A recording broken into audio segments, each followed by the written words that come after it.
Qualificação, educação e mercado de trabalho. O programa Jovem Programador busca qualificar cada vez mais jovens do estado de Santa Catarina para a área de programação de computadores.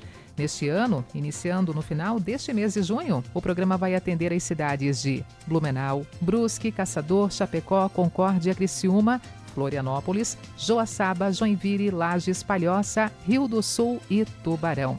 As aulas são gratuitas para jovens cuja renda familiar per capita seja de até 2 salários mínimos mensais. E para falar mais sobre esse assunto, eu converso agora com Carlos José Pereira. Ele que é o diretor do CEPROSC, o Sindicato das Empresas de TI de Santa Catarina, responsável na entidade pelo programa Jovem Programador. Carlos José Pereira, bom dia. Bom dia, Denise. Bom dia a todos. Conta para nós na prática aí como é que funciona o significado e a importância, sim, de um programa como esse, Jovem Programador, para o nosso estado, Carlos. Ok. Esse programa foi pensado pelos empresários para que a gente pudesse incrementar o número de pessoas trabalhando na área de TI, que hoje nós temos uma dificuldade bastante grande. É importante salientar que esse programa, ele é uma iniciativa do CEPROSC, que é um sindicato que atende hoje 277 municípios, tem essa abrangência, mas nós temos também o apoio da FECAM, do sindicato de Joinville, de Comunitec, já que o CEPROSC ele não atende Florianópolis nem Joinville, mas o sindicato de Joinville está apoiando a gente, também o CEINFLO, que é o sindicato de Florianópolis, a ACAT, que é a Associação Catarinense de Tecnologia, e o Warren Park de Lages. Então, assim, o que esse programa tem de diferente em relação a outros excelentes programas que existem hoje já no estado, em alguns municípios polo, é que a gente olhou o estado como um todo. Quer dizer, nós queremos ter jovens de todos os municípios do estado trabalhando em quaisquer empresas de qualquer região do estado. Esse é um grande diferencial do programa. Então, para isso, nós estamos começando com um piloto este ano, que tu já citaste, 13 cidades, que, na verdade, se nós pensarmos nos municípios satélites, né, que ficam próximos a essas cidades, nós estamos falando em torno de 150 municípios já que a gente está atendendo. Com isso, também, nós temos um apoio importante da FECAM, que tem nos auxiliado bastante. Então, o objetivo básico do programa é justamente trazer mão de obra para a área de TI, principalmente dos jovens que estão nessa faixa etária, entre 16 e 25 anos. Nós fizemos uma parceria importante com o SENAC já tem uma tradição na formação e capacitação nessa área de TI, eles estão espalhados aí no estado todo. A nossa ideia, inclusive, depois é aumentar, a partir do ano que vem, a gente já vai começar a incrementar mais municípios. E a partir de 2023, a gente vai ter uma edição totalmente online, quer dizer, então nós vamos atingir realmente todos os municípios do estado, né, para que os jovens possam ingressar nessa área bastante promissora. Basicamente é isso, é um programa criado estadualmente para a formação de jovens. Então, isso é inédito em nosso estado. O estado sempre tinha iniciativas assim regionais e agora nós estamos fazendo uma iniciativa estadual. E dentro dessa formação, Carlos José Pereira, o que o programa vai trabalhar diretamente com os jovens? Como é que vai ser esse preparo, esse oferecer o conteúdo, o conhecimento, o envolvimento com os jovens? Boa pergunta, Denise. Uma das preocupações nossas, então, foi com o conteúdo programático do curso. Nós estamos fazendo o curso em 3 módulos, né? A gente tem um primeiro módulo que a gente chama de lógica, mas que é um módulo básico de 8 horas para que os alunos tenham contato, saibam o que é programar um computador. Essa é a ideia. Inclusive nós vamos ter depoimentos de empresários, de técnicos que passaram por esse processo também, mas para introduzir o jovem nesta profissão. Então, alguns vão até descobrir, não é isso que eu quero fazer, coisas desse tipo. Então, e tem aqueles que devem continuar para os módulos seguintes. Nesse primeiro módulo, nós, inclusive, não temos nenhuma limitação de vaga. A nossa ideia agora é trabalhar com em torno de 3 mil jovens inscritos já no programa, Eles vão participar desse primeiro módulo e nós vamos classificar, então, esses jovens para participar em aulas presenciais nessas cidades que foram citadas. E aí nós temos, sim, alguma limitação de vaga dependendo do município. Nesse segundo módulo, então, ele tem um conteúdo programático importante, que é para que o jovem, já a partir desse primeiro módulo, consiga chegar estagiando ou trabalhando numa empresa na área de programação de computadores. O conteúdo programático foi analisado pelas empresas e ele é muito bom nesse sentido, bastante completo. E depois, esse conteúdo aí, esse segundo módulo tem 6 meses, então começando agora em junho, termina em novembro. Os jovens já poderão estar aptos a empregos e estágio. Depois nós temos um terceiro módulo, que é programação web, que é justamente para trabalhar nessa área de web, que são mais 240 horas, né? Então, ao todo, aí o programa tem mais de 400 horas, é de um excelente conteúdo. O jovem sai realmente apto para ingressar nessa profissão de programação. Carlos, as aulas serão gratuitas do início ao fim? O envolvimento vai ser totalmente gratuito desses jovens junto ao programa Jovem Programador? Sim, esse é um aspecto importante, Denise. Eu diria que o programa ele está olhando 3 dimensões importantes. A primeira dimensão é empresarial, isso é importante. Nós estamos desenvolvendo esse curso em consonância com o que as empresas precisam. Isso é fundamental, né? Então, assim, as empresas querem ter jovens trabalhando nessa área de TI. Mas nós pensamos bastante numa dimensão que é a dimensão social, porque cursos desse tipo, em geral, podem custar muito caro. Você imagina 440 horas de curso, de preparação, eles são caros. Mas, no nosso caso, ele é gratuito para jovens que estejam nessa faixa etária de renda, quando a renda familiar per capita é 2 salários mínimos ou menos, que, olha, atinge um percentual assim, importante da nossa população, né? A gente acha que a grande maioria de jovens vão se enquadrar nesse modelo, então ele é gratuito. Isso é importante, sem desmerecer o conteúdo do curso e a finalidade. Uhum. E como e até quando, Carlos, pode ser feita a inscrição? A inscrição para esse primeiro curso vai até 14 de junho agora, né? E então é pelo site jovemprogramador.com.br. Lá tem todos esses dados que eu estou falando, instruções, né? Você tem nesse site jovemprogramador.com.br, se inscreve e a partir do dia 21 a gente já dá as orientações para que o jovem comece as aulas. Tá? Então essas aulas serão todas organizadas pelo SENAC mesmo. Uhum.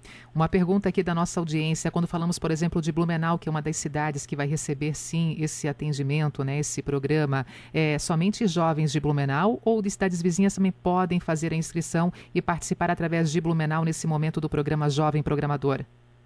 Excelente pergunta. Não, nós estamos de olho também nessas cidades satélites, não tem problema nenhum. Por exemplo, eu diria aqui que até de Apiúna, Ascurra, Benedito Novo, Doutor Pedrinho, Gaspar, Indaial, Pomerode, Rio dos Cedros, Rodeio, Timbó, são cidades que são atingidas sim pelo programa. A única coisa que tem que lembrar é que nós vamos ter aulas presenciais 3 vezes por semana aqui nas unidades do SENAC de Blumenau e o jovem tem que se deslocar para cá, mas pode sim se inscrever sem problema nenhum. Lembrando também que a partir de 2023 a gente vai ter uma edição totalmente online. O jovem já nem vai precisar mais fazer aulas presenciais. Mas sim, gostaríamos que os jovens aqui dos municípios vizinhos também se candidatassem. Qual é a meta do programa referente à quantidade de jovens formados para este ano? Isso olhando para o estado como um todo, Carlos. Ok. Esse ano, como a gente está encarando mais como um projeto piloto, a nossa ideia é formar 800 jovens. Mas a partir do ano que vem, nós vamos incrementar esse número de cidades. Nós temos Araranguá, Campos Novos, Canoinhas, Curitibanos, Itajaí, Jaraguá do Sul, Mafra, Porto União, São Bento, São Miguel do Oeste, Timbó, Videira e Xanxerê. Essas cidades serão incorporadas ao programa, então a gente vai aumentar gradativamente. A nossa meta, quando o programa estiver em pleno funcionamento em 2023, é em torno de 3 mil jovens ano sendo colocados à disposição das empresas para estágio ou emprego. Aproveitando essa entrevista, você conosco na programação da Rádio CBN, agora me falando um pouquinho mais do dia a dia do próprio Sindicato das Empresas de TI de Santa Catarina, você que é o diretor do CEPROSC, como é que tem sido também o trabalho de vocês em meio a mais de um ano de pandemia e principalmente também temos aqui sim esse projeto que é muito importante, veio para ficar assim, nós esperamos o programa Jovem Programador, né? Mas usou as outras bandeiras que o próprio Sindicato das Empresas de TI do nosso estado vem apresentando e defendendo nesse momento, Carlos. Ok. A pandemia, ela trouxe uma realidade interessante para as empresas de TI. Elas foram as primeiras empresas que conseguiram colocar os colaboradores em home office ou teletrabalho. Isso foi uma coisa que mudou um pouquinho a cabeça dos empresários, né? Quem tinha resistência, eventualmente, a ter colaboradores trabalhando em casa por quaisquer motivos ou preconceitos, todos esses preconceitos foram quebrados com a pandemia. Então, as empresas de TI, elas conseguiram colocar seus funcionários trabalhando à distância. Esse foi um dos motivos, inclusive, de que nós criarmos esse programa estadual, porque agora a nossa meta é incentivar tanto os jovens quanto os empresários a esse teletrabalho. Então, nós temos, por exemplo, alguns municípios do estado que eles não têm empresas de TI, mas tem muitos jovens bons que podem trabalhar em empresas de outras regiões via teletrabalho.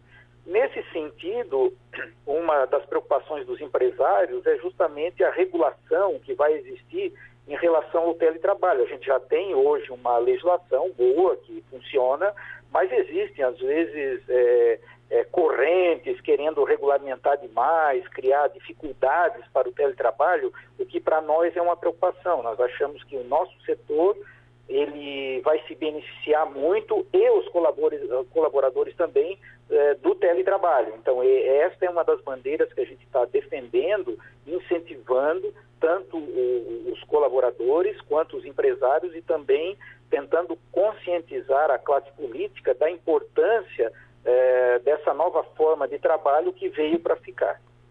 Deixa eu colocar uma situação da nossa ouvinte aqui, a Salete. Olha só, ela tem uma empresa e nesse momento ela tem alguns computadores que não utiliza mais, computadores que deveriam ir para o descarte, segundo ela. Qual é a orientação para uma situação como essa, que é a dúvida da nossa ouvinte Salete, com essas máquinas que não são mais utilizadas e que não podem, claro, ser colocadas no lixo comum? O que o sindicato também orienta para um momento que nem esse? Salete, boa pergunta também. Nós, inclusive, já estamos preparando uma campanha até para este programa também, que é de doação de equipamentos. Esses equipamentos vão poder ser enviados ao SENAC, o SENAC recupera esses equipamentos e nós vamos utilizá-los, inclusive, para treinamentos de pessoas carentes, né? E também criar outros locais, às vezes em prefeituras, né? Locais onde os alunos podem participar das aulas práticas. Então, eu diria que sim, nós em breve já estamos lançando uma campanha e esses equipamentos podem ser encaminhados para as unidades do SENAC.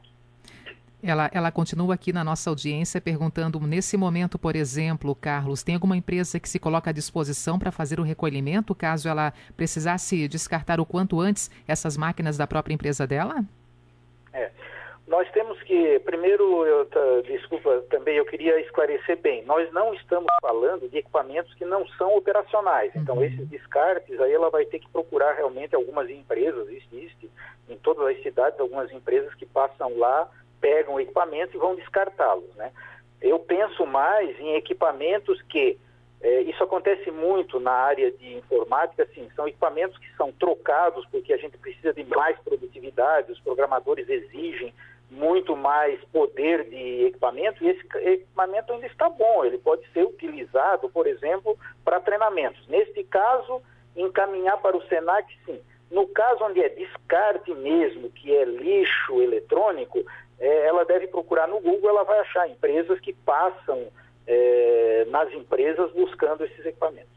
Importante esclarecimento. Carlos José Pereira, diretor do CEPROSC, Sindicato das Empresas de TI de Santa Catarina, responsável pelo programa Jovem Programador. Voltando a falar então sobre o programa, Carlos, a faixa etária de 16 a 25 anos para os jovens interessados em fazer a inscrição e estar recebendo toda essa informação, esse conteúdo colocado à disposição do programa? Sim, os requisitos básicos para participar do programa são jovens de 16 a 25 anos, ele pode inclusive agora ter 15 anos, mas está completando 16 agora no início do curso, ou julho, ele já pode se inscrever. E também que esteja cursando o ensino médio ou já tenha concluído o ensino médio. Isso é importante também, é um dos requisitos que a gente está exigindo. De resto, não tem mais nenhum requisito, assim, e eu diria que é importante para o jovem, porque eles têm dificuldades de primeiro emprego, e isso vai facilitar a vida deles, né, para ter o primeiro emprego numa área muito promissora, né, Denise? É importante salientar que hoje é comum, assim, as pessoas afirmarem que muitas profissões não existirão aí nos próximos 10 anos, 15 anos, mas programação de computadores não, ela está se ampliando e deve ficar aí por 50, 60 anos ou mais, atuante. Quer dizer, nós vamos precisar, no mundo inteiro, na verdade, hoje existe uma demanda muito grande por programadores de computador. Uhum. E ao olhar o Estado como um todo, mas aqui também direcionando o foco para as regiões, já que o CEPROSC ele está presente em todas as regiões do nosso Estado, essa falta de mão de obra qualificada é uma realidade da maioria dos municípios, né, Carlos? Isso é generalizado.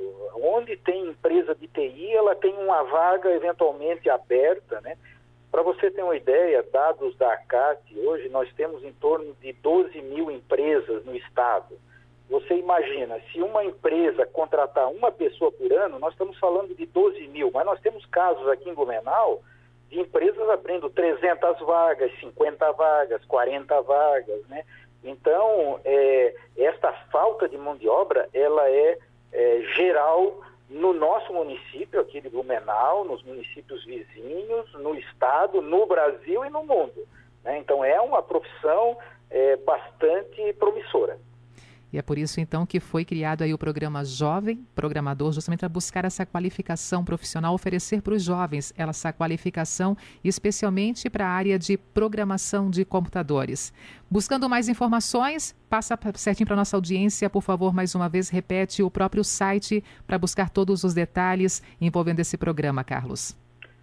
No site jovemprogramador.com.br, o jovem pode ter todas essas informações que eu falei, a gente tem inclusive lá perguntas, respostas, e ele pode fazer inscrição. É bem fácil fazer inscrição até o dia 14 de junho, pode participar já desse primeiro módulo e decide depois ele mesmo se ele quer continuar para os outros módulos ou não. E é uma área que aceita tanto rapazes como moças. As mulheres também são convidadas e cada vez mais presentes na área da tecnologia, né? Sim, é importante, na verdade não existe essa diferença. Aliás, Denise, na história da informática, nós tivemos mulheres muito interessantes, tá? Desde os primórdios lá, nós tivemos grandes programadoras que são citadas, assim, algumas linguagens, né, inclusive tem nomes de programadoras, as mulheres se deram muito bem nessa área. E a gente tem, embora ainda seja minoria, vamos dizer assim, a gente tem muito mais programadores do sexo masculino, mas nós vamos encontrar nas empresas várias programadoras, excelentes programadoras, tá? Então as moças, sim, elas devem considerar fortemente trabalhar nessa área. Muito obrigada, Carlos, por participar dessa entrevista, trazer as informações aqui para a nossa audiência. Um bom dia para você. Obrigado, Denise, obrigado pela oportunidade de falar de programa tão importante aí para a nossa juventude. Carlos José Pereira, ele que é o diretor do CEPROSC, o Sindicato das Empresas de TI de Santa Catarina, responsável pelo programa Jovem Programador, que está com inscrições abertas. É um programa que busca qualificar cada vez mais os jovens aqui do nosso estado para a área de programação de computadores. O mesmo vai iniciar no final agora do mês de junho e vai passar, vai atender as cidades de Blumenau, de Brusque, Caçador, Chapecó, Concórdia, Criciúma, Florianópolis, Joaçaba, Joinville, Lages, Palhoça, Rio do Sul e Tubarão, nesse primeiro momento. Mas depois, claro, ele pretende realmente se estender para todas as cidades do nosso estado. É um programa realmente com olhar estadual, proporcionando essa qualificação para os nossos jovens. Mais detalhes no site jovemprogramador.com.br. As aulas são totalmente gratuitas.